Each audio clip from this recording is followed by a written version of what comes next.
Welcome to Functionally Speaking, the podcast where two clinicians share one brain cell and way too many opinions. I'm Laura, your mineral-obsessed dietitian who gets fired up about gut health, metabolism, and fertility, with enough sass to keep it interesting and enough nuance to keep it real. And I'm Danielle, a physician assistant obsessed with gut health, hormones, and calling out bullshit. We're here for the nuance, the hot takes, the facts your certification skipped over, and the occasional spiral into chaos.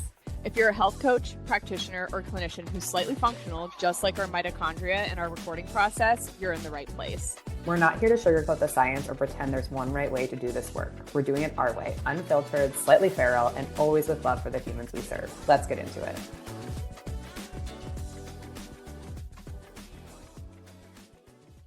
Welcome back to episode 8 of Functionally Speaking, the clinical pod that spirals responsibly. Sponsored by Unconventional Collaborative, a interdisciplinary virtual mastermind for coaches, practitioners, and trainers to elevate their practice. Learn more at unconventionalcollaborative.com. As always, I'm impressed with myself. I am too. Every time. There's no way my brain could handle that. I'm excited about this topic too. Yes. Me too. 5 things that you need to be talking to your clients about that you probably aren't. The first one is, I love this first one so much because I really started to put a tie-in with people when they would start talking about like world events and this and that. And I would go, how much news do you watch? Like, do you wake up in the morning to CNN or Fox? Because like, we need to stop that. Yes. How much news they consume. Right? Yeah. I 100% agree. I once heard someone say that anxiety is not activism. I think that was such an important turning point for me because having 2 children in, from 2020 to now, like there's been a lot of world events and millennials have gotten fucked. We have totally. And now we have all of this at our disposal, whether we're watching TV or our phones or our computers, right? We're getting emails, we're getting notifications from news channels. We have Substack, we have TikTok, we have Instagram, we have all the different forms of communication. And I think it's so hard to disconnect at times. And it felt to me, especially like it felt like if I was just keeping up with it all, that I was doing something about it, right? Like that I was helping and or I was in the know. And listen, I do think it's important to be informed. I do think it's important that, we aren't just like completely clueless. But following every single detail of everything, we weren't meant to consume. No. We were not meant to know every single thing immediately as it happens. If you think back to your childhood, even for me, like I think of Florence, like what the fuck's gonna come out of her mouth? I think about like some of the shelter dog things that I see on Instagram and like how sad it makes me. And like sometimes I think like I want to see the dogs get the good home, but I just don't know that I'm meant to consume like all the things about the homeless dogs and their stories and stuff. Like it really hits me hard. Some people say like it's a privilege to be able to turn it off, but if you have that privilege, you need to do it because your anxiety is not activism. And if anything, it's hurting you, which means that you are less able to do the things that you need to do for the people in your life and for yourself and for your community. It really is important to check in on that because, and not to mention, like if someone is waking up and watching it immediately or watching before bed, we are impacted. Like the morning and the nighttime news, like who Henry Ford, who created the 40-hour work week, he created this. But I'm blaming him. It is just not helping your stress in your body. So like, I especially always talk about like wake routines and sleep routines around this. It's okay that you consume news, but it should be like, once or twice a day and ideally not before bed and not right when you wake up because you're just training your body that like, all right, we're gonna have heightened stress and anxiety right when I wake up and right when I go to bed. So then like, you might not actually sleep. Yeah. Cool. I actually had a client who we talked about this and he was like, I didn't realize how like he was really responsive to like me talking about this and he's like, it really improved my sleep. Yes. So I really started putting that together with because people. My husband loves the news and it doesn't impact him because he's just JJ, turn it off. So no, we've been, watching different like trash TV shows instead if the TV is on. Because I told him, I was like, I can't, my nervous system cannot handle the news, especially at night because I'm already so drained from the day, from the kids. And like, this is my 1 to 2 hours to unwind. And like, no, thank you. So if your partner is doing it too, be aware of that. Like if that is on, you know, even if I'm not watching it, but I'm in the other room, like That there's happened no to me the good other news morning when happening.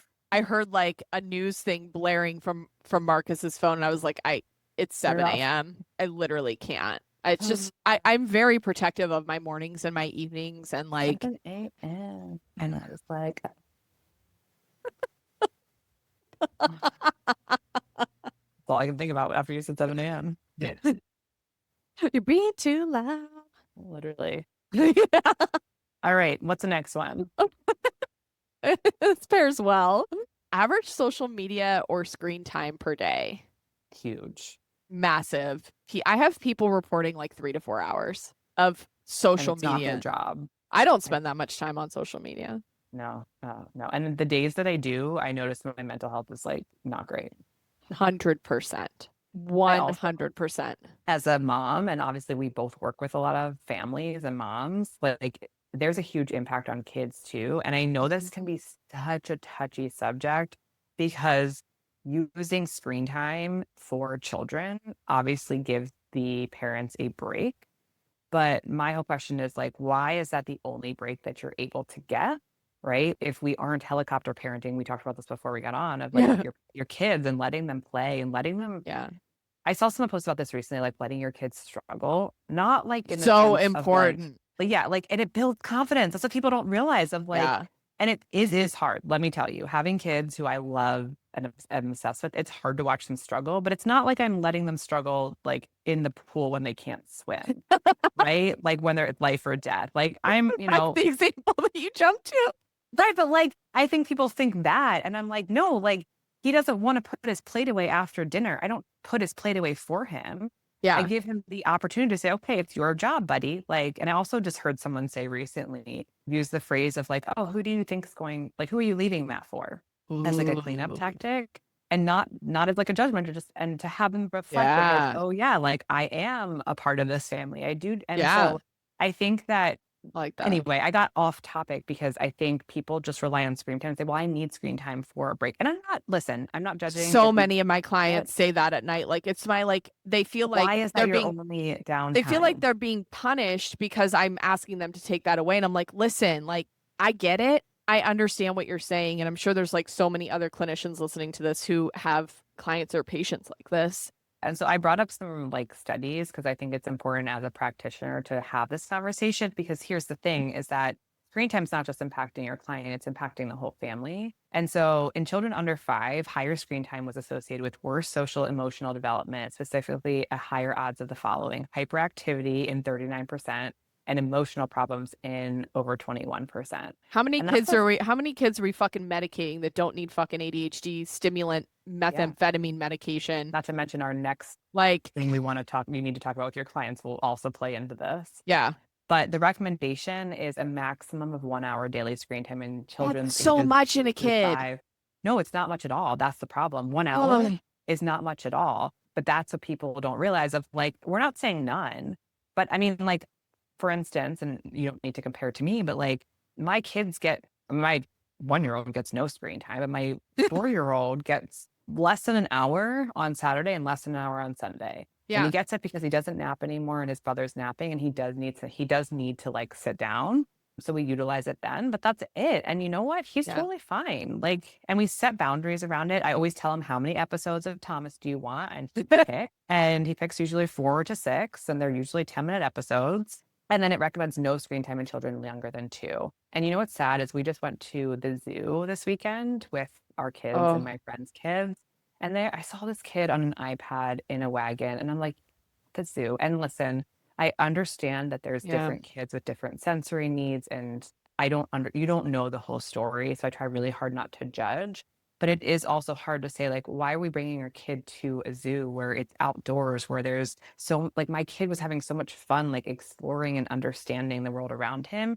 And the Mhm. same goes for parents, right? I recently started doing what I'm calling color walks with my kids, where we're going out, nobody's on their phone, and we're looking for different colors around us. And I think it's so easy to also be on our phone when we're going for a walk or we're in nature. And so we don't orient to the world around us, which is really regulating. It's really regulating to orient to nature.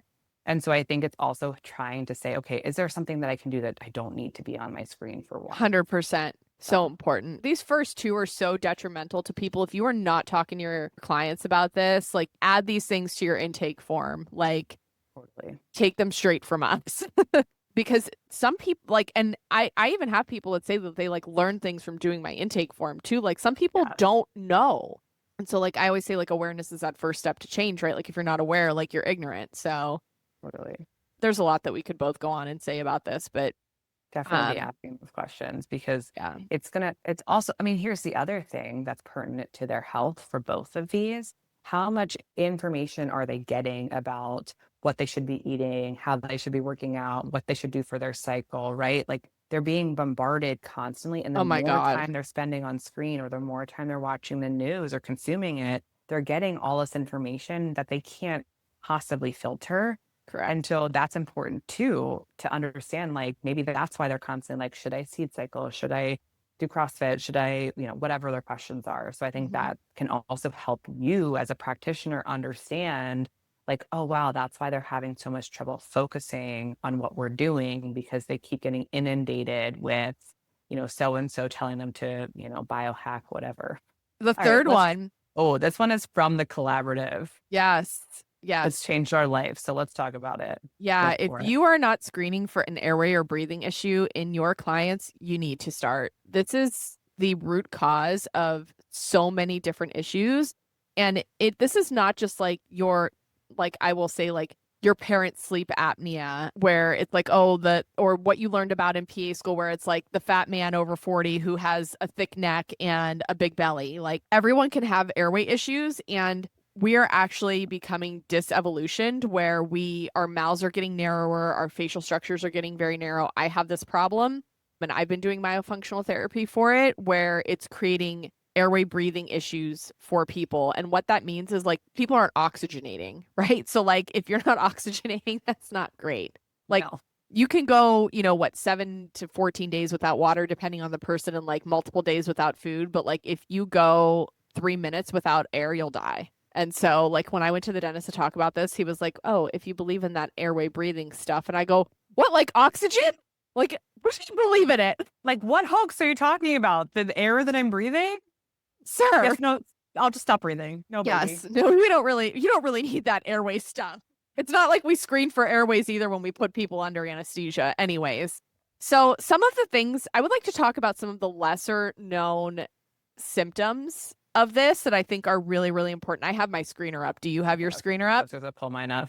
For me, one of the biggest ones was acid reflux. Yes. Ringing in the ears, bedwetting as a child. And we can talk more about that. It has to do with your vasopressin levels. I can't remember if it's high or low. I always have to like look the exact mechanism with that up, but it's because of when you mouth breathe, it either lowers or increases your vasopressin, which creates the need to urinate. And when children don't have good control over it, they pee themselves. It's also why if you're an adult and you're peeing 4 times a night, that you probably need to have an airway test. ADHD as a kid. How rampant there's so many reasons for behavioral issues, from screen time and parenting and stress levels. I mean, we could dissect that for 24 hours straight. But if you have a child who's been diagnosed with ADHD, or you have a client who has a child that has been diagnosed with ADHD, encourage them to get a screener test. And I will plug for Julia because this is what she does. She's one of our collaborative members. You can find her at oris.wellness. She's an amazing resource for parents to kind of put them on the right path. But recurrent ear infections, recurrent strep, atrial fibrillation. Hello. No one taught me that in PA school. No one. Waking up with headaches, allergies, sinus issues, high blood pressure, waking up with a dry mouth. And my personal favorite is probably grinding your teeth. Like, how many people grind their teeth or are told, oh, it's just stress, get a mouth guard? Yes. No is the answer to that. But why should clinicians care about this? Like, why should they care? Why shouldn't they care? I mean, agree. It can impact down Look to at the heart list. health, right? It can impact behavioral health. It can impact metabolic health. So, we know that proper sleep can impact things like leptin and ghrelin and insulin, all of our hunger hormones and our metabolic functions. It can also impact fertility, both in males and females. And that's just the start of it. It can also, I think, increased risk of Alzheimer's, dementia, things Well, like that. right. Because if you're mouth breathing and then the bacteria you're creating in your mouth, you swallow 2,000 times a day. Yeah. I Um, mean, and what's wild is like, I don't think I realized, I mean, I was diagnosed with mild sleep apnea, learning from Dr. Geist and Dr. Julia. I guess I should say Dr. Kristen if I'm going to say Dr. Julia. But they have taught us so much. They're both dentists and they've taught us so much. yeah. And I've always been a teeth grinder. I've Same. always had jaw pain. I've snored. My husband actually just told me last night, he's like, hey, you don't snore anymore. And I'm like, well, great, because now I look like real sexy at night with my Breathe Right strip and my oral appliance. Dude, I look like a mess. Like, Yeah, but like, who cares? Like, in I the name of don't. health, I don't care. He just laughed. He's like, I don't care. But it is so impactful for so many different reasons. And, brain fog. Like, how many people tell you that, like, they just have all this brain fog? And I'm tired no matter how much sleep I get. yes, like, I need a nap. And I also now start, like, if someone tells me that their husband or their partner or their kids interrupt their sleep, I start kind of digging into that as well. Obviously, they're not my client, but I've started to be like, do they snore? Do they sleep with their mouth open? And if the answer is yes, I give them resource. And this is the other thing to note too, as a practitioner, I'm a dietitian. I'm not going to actually No, do anything I'm not either. but refer them out. But if I don't refer them out to get this help, their fasting insulin may stay elevated. Their Totally. leptin may, be too low or too high. Their blood sugar may be dysregulated, right? Like, there's so many things that it's impacting for us, for our clients, that if we found that this screening is so impactful to the work that we do. I mean, fertility, right? Like, all these different things that we have to kind of check the box. And it's really, I mean, it's a simple screening. I think the follow-up and the treatment plan can be longer and also harder to find Oof. the right practitioner. But getting a sleep study is actually really simple, and it's at home. Yeah. And I would say for most practitioners, if you haven't done it, go through it yourself. Most insurance covers it, and it's really inexpensive if it doesn't. And like, go through the process yourself. There's slip.com, there's Sleeptest.com. yeah, there's like a few we can link in the show notes. But I think just also knowing the next steps of if they're screening positive, one, what are you looking for, right? Like, what else are you going to see metabolically or behaviorally or physically in the client? And then also where to send them, because that's really important, right? Like, you referring them out is one of the best things that you can do for them so that they can get that treatment, so that what you're working on actually helps. Yeah. I feel like we could do a whole episode on like airway breathing stuff, but Maybe we can bring one of them on to do yeah. that. Yeah. There was another thought that I had. And I was like, oh, I'll remember it. But like, because I had disjointed sleep last night because of the dogs. Yeah. If you don't think that this stuff is impactful, I had one client, she was in her early 20s and she had acid reflux so awful that she was throwing up like in her high school sports. And she was a good candidate for a MARPE, which is a palate expander. Within 1 month, her symptoms were gone. That's insane. I have another client who actually met with Kristen for a consultation for like some guidance about the plan that was presented to her. And Kristen told me that if I had not put her down this path, she would be losing teeth in less than 5 years. From grinding so hard. I mean, it's a whole host of things. Wow. Hers is an acid reflux problem. Oh. And the erosion. I mean, I could see it. She's like, Danielle, I don't understand how other dentists did not see this. Like, it's a very and I mean, I could tell looking at them, like, this is not a normal pattern. Yeah. So if you don't think that this can be impactful for people, like, do you want to keep your teeth? Yeah. Like, I do. And I've gone down this route and I've been seeing a myofunctional therapist and I'm going down the route of like, do I want to get an expander? Yeah. And I mean, we're talking like with the expander and the Invisalign, you're looking at like ten to $15,000. It's not cheap, but I'm like, is it worth it? Like, I don't, Anyway, so it can be a big journey, but for some people it's simple. Like, they get an oral appliance and you don't have to have a CPAP. Like, that's the other thing that I think a lot of clinicians might not know is that there are other options for treating sleep apnea or upper airway resistance syndrome, in that, even if they have severe sleep apnea, if they really aren't tolerating a CPAP, they can you can have them tell their practitioner, like, hey, I'm not tolerating this. I need a prescription for an oral appliance and your insurance will have to cover it. So have people get sleep tests done and get yourself a couple of good, like, Airway, like, I mean, Kristen and Julia are fantastic, both of them. And then like a good myofunctional therapist who you can refer to, I would say is just, it will change your practice and the things that you're doing. We're on number 4. Yeah. I think we need to be asking, it's kind of like a couple things, but all related. Like, do they have close relationships in their lives? Are they spiritual? What brings them joy? Right? I think we focus so much sometimes on like the food, the lifestyle, the exercise, the supplements, the medication, and we forget the things that really matter, which I think maybe this all is about connection, right? Connection to yourself and connection to others. And actually having that, I think we've both talked about this before hopping on, of like, we have so many clients who don't even know how to answer these questions of like, what brings you joy? Or, you know, who are the healthy relationships in your life or the happy relationships in your life? Like sometimes people don't have good answers for this. Yeah. And I think we live in such an isolated society anymore due to so many different factors. And I think that it's important that, you know, if you notice that in a client, you help them try to navigate that, whether it's, you know, encouraging, like if someone who needs to move their body, like if going to a gym makes them want to curl up in a ball and die, but they would love to go do a adult and gymnastics class, like, because they were gymnasts, right? Like, think about like that when you're going through their form and you're looking at their goals. Like, think about not just what they need to do, but what would light them up, what would bring them happiness and joy, because that is so, so important.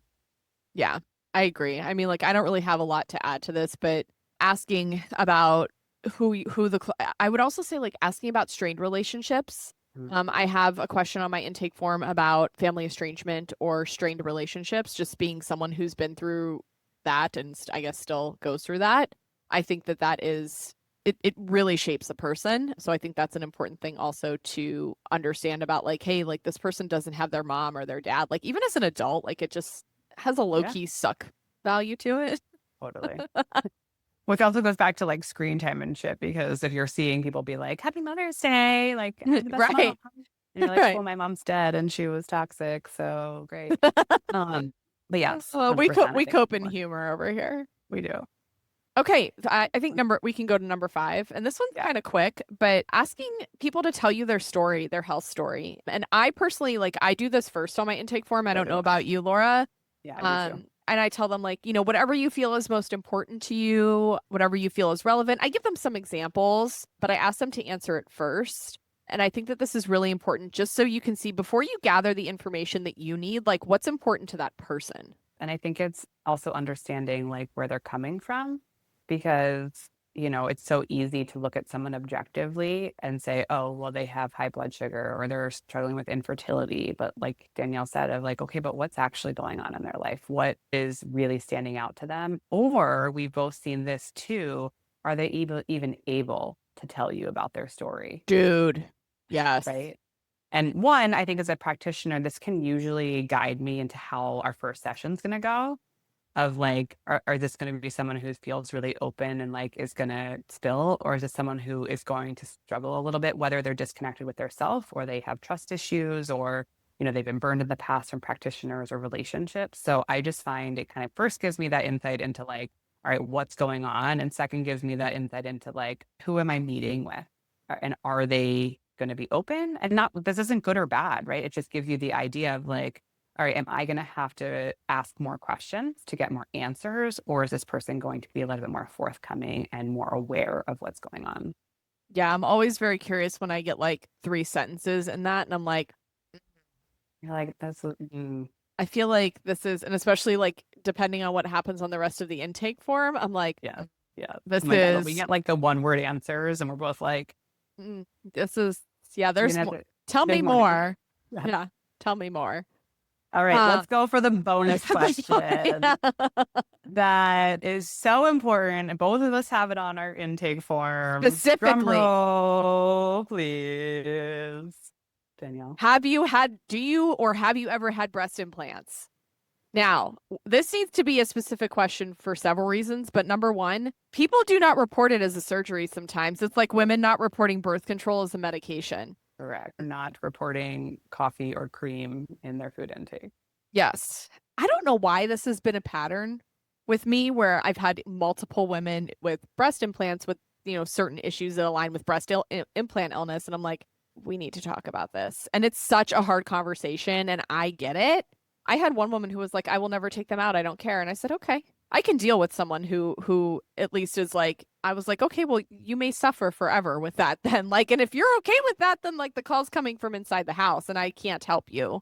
But I feel like if you don't have this information, you've got like these like weird mast cell activation, histamine type issues, and you're thinking mold. Like, I mean, they probably do have mold on their implants, but like this unexplained HSCRP that's elevated, or like these weird gut issues, and you've done all these protocols and they're not sleeping and their hormones are a mess. And it's like, it might be the breast implants. And that is just never a fun conversation to have with people.